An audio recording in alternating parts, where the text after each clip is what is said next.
أعوذ بالله من الشيطان الرجيم. بسم الله الرحمن الرحيم.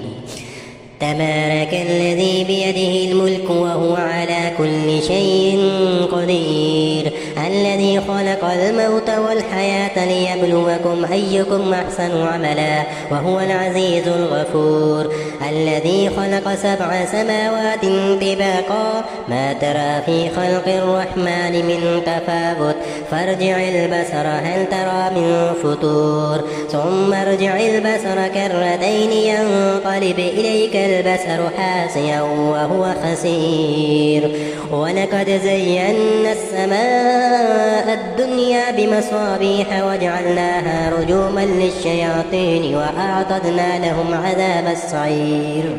وللذين كفروا بربهم عذاب جهنم وبئس المصير. إذا ألقوا فيها سمعوا لها شهيقا وهي تفور تكاد تميز من الغيظ، كلما ألقي فيها فوج سألهم خزنتها ألم يأتكم نذير، قالوا بلى قد جاءنا نذير فكذبنا وقلنا ما نزل الله من شيء إن أنتم إلا في ضلال كبير.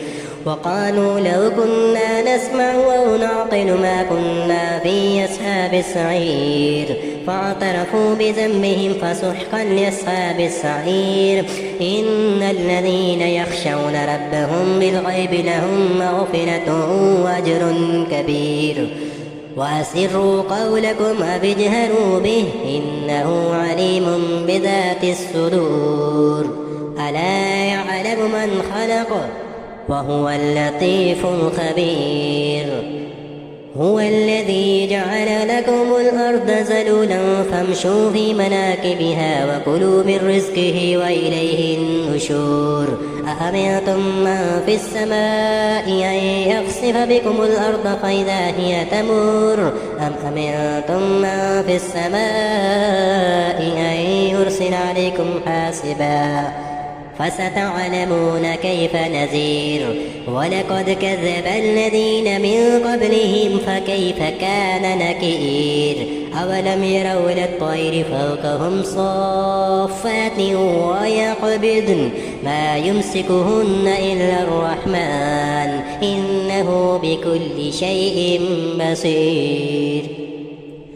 أمن هذا الذي هو جند لكم ينصركم من دون الرحمن إن الكافرون إلا في غرور. أمن هذا الذي يرزقكم إن أمسك رزقه بل لجوا في عتو ونفور.